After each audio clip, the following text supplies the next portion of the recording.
नहीं, इससे स्पीकर पे आवाज आती है। कैसे आती है? इसको क्या करते हो इससे? कुछ नहीं सर, ये वायर्ड उड़ जाता है तो सर, बताओ है। कॉन्फ्रेंसिंग होती है इससे। अच्छा, कितने लोगों से होती है? ये 18 लोगों से। 18 लोगों से। क्या बात होती है उस पर? कुछ नहीं, मतलब जो भाव चलते हैं सर, कैसे भाव चलते हैं? जो माइक नहीं चलता, आवाज हाथ आती में है। ले लो माइक। हाथ में ले जरा, बोलो ना कि ऐसे हाथ में ले लो। बोलते थे, ऐसे हाँ। चलाते हाँ, थे। एक बार बोल के 10 बताओ का कैसे। भाव, 20 का भाव। कल किसका मैच था? कल मुंबई और चेन्नई का। तो क्या उसका भाव क्या बताओ। भाव थे उसके? भाव बता दो। मुंबई की जीत मुंबई की जीत पे 20 और मुंबई के हाथ पे 22। 22। कोई 1000 लगाएगा तो उसको मुंबई की जीतने पे 200 रुपये मिलेंगे। और हारने पे 220 जाएंगे, 1000 मिलेंगे। क्लियर। ये मशीन कहाँ से लाए थे बनवाने? जयंत कौन है? तुम? जयेश, दोनों भाई हो ना?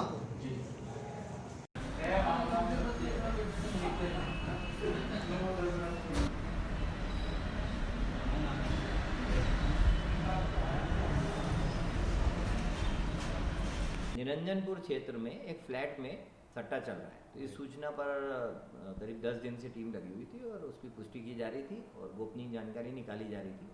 वहाँ हमारे दो उप निरीक्षक मलय और उनकी टीम ने जाकर के दबिश दी, जिसमें वहाँ 5 व्यक्ति सट्टा करते हुए पकड़े गए, जिसमें प्रमुख जो है जयवंत पिता मधुसूदन लंके, और वहाँ पे एलईडी टीवी और एक लैपटॉप जिसमें सट्टे का पूरा रिकॉर्ड रख रहे थे, एक ये इनका रेस करके सॉफ्टवेयर था वो, और उसके साथ साथ एक 18 लाइन का एक कम्युनिकेशन बॉक्स जिसमें कि 5 सिम लगा के ये एक ही बार में कई जो इनके सट्टा के जो ग्राहक थे उनसे इनका संपर्क हो रहा था, उनको सट्टा रेट बता रहे थे और उसकी रिकॉर्डिंग इत्यादि कर रहे थे।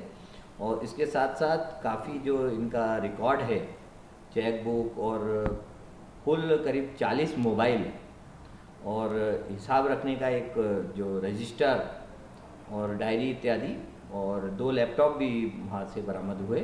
और उसके अतिरिक्त जब इनसे पूछताछ हुई, करीब 9 लाख रुपए कैश भी मिला इनके पास। इनसे पूछताछ पे जानकारी मिली कि जो जयंत लंके का निवास है वो उषा नगर में, वहाँ उसका भाई और उसकी पत्नी और एक अन्य आरोपी, 3 व्यक्ति वहाँ भी पकड़ा है। वहाँ भी करीब 6 लाख समथिंग जब्त हुआ है और सट्टा के जो मोबाइल इत्यादि जब्त हुए हैं।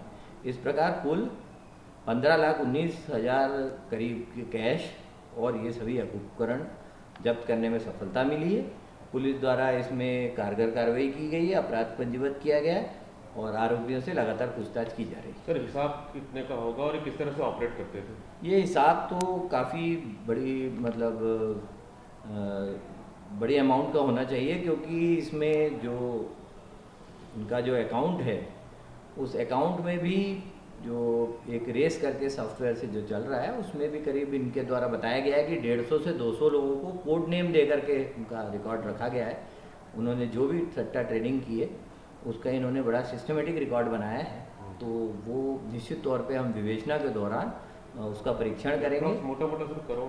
हाँ, इसका जो ओवरऑल जो करीब 2-3 करोड़ का सट्टे का रिकॉर्ड ओवरऑल पता चला है और इसमें कुछ अकाउंट्स की भी डिटेल मिली है, जिसमें जो सट्टे का पैसा है उसको जो प्रॉपर्टी की ब्रोकरेज के नाम पे रेगुलेट करके ब्लैक को वाइट करने जैसी भी जानकारी मिली है। उस संबंध में जो 2 प्रमुख आरोपी हैं, जयवंत और जो इसका भाई जयेश, इनसे विस्तृत पूछताछ की जा रही है।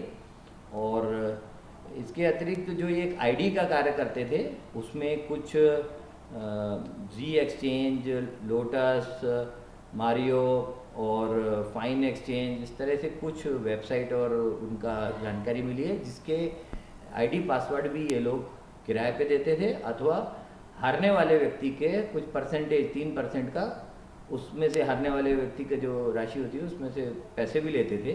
तो वो जानकारी भी मिली है, उसमें भी इनके साथ कौन लोग और लिप्त हैं उसकी विवेचना में जानकारी निकाली जा रही है। ये सर कब से कर रहे थे और कहाँ तक इनका अब तक के तार जुड़े पाए गए? देखिए, अभी जो आईपीएल के दौरान इनकी जो सूचना, प्रमुख सूचना ये थी कि आईपीएल के दौरान से एक्टिव है। 10 दिन से हम लोग लगे थे, अभी इनसे विस्तृत पूछताछ कर रहे हैं।